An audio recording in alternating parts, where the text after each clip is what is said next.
Shut up.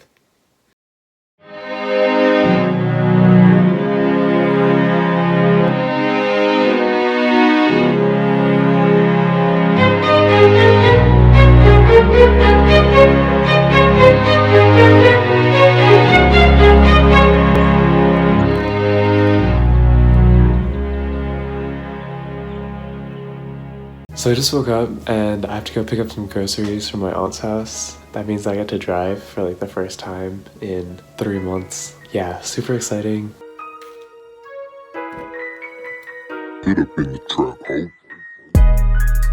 So that was a short montage because you're not supposed to vlog while driving.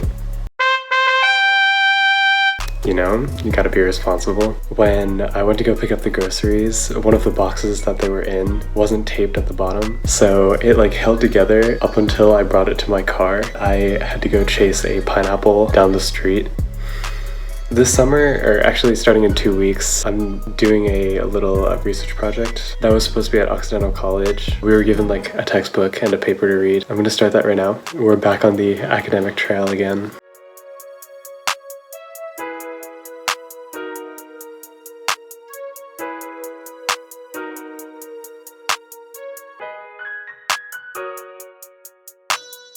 I took a 2-week break from math, and getting back into the swing of things is just brutal. But here's everything I learned today in 60 seconds.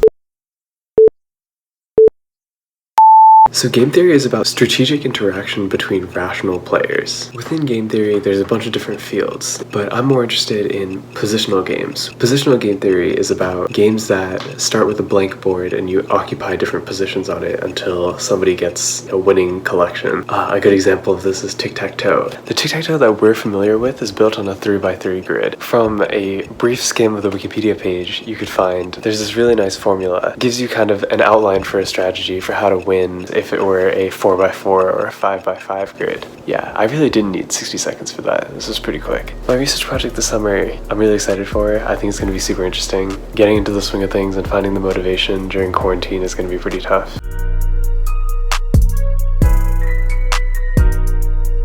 So another thing that's been on my mind today is Danny Pudi. Last week I said that I rewatched Community. He plays Abed on that show. This weekend I also watched The Tiger Hunter, which is a Netflix movie that he's the lead in. I've never really been big on looking up like celebrities' Instagrams and stuff. Social media is what it is. I found myself one day just like scrolling through his social media. I found out that not only is he half Indian, half Polish, his background in India is very similar to mine, which I thought was super crazy. That's when I was like, you know, this is actually pretty cool. I went through his social media and I found that he actually visited the state that my parents grew up in. There's a couple Instagram posts he makes where he references some of my favorite snacks from India. As an Indian American, I really found it hard to find like representations in media. Indians are never portrayed normally. We're always caricaturized in this very antisocial, technically brilliant. It was really special to like see this character that I really liked on Community turn out to be this brilliant actor who is also of the same Indian heritage as me. These kind of things are special. I think that's why Never Have I Ever was super important. It was like one of the first times, at least in my life, that I saw Indian people doing normal things on TV. Being Indian in the US, especially like during these times, is like super interesting. Our community is growing so fast, and I think especially in the past 5-10 years, my hometown almost completely changed demographics. I think it was really nice to see a familiar face, to like connect in that distant way with one of my favorite shows. He's a cool guy.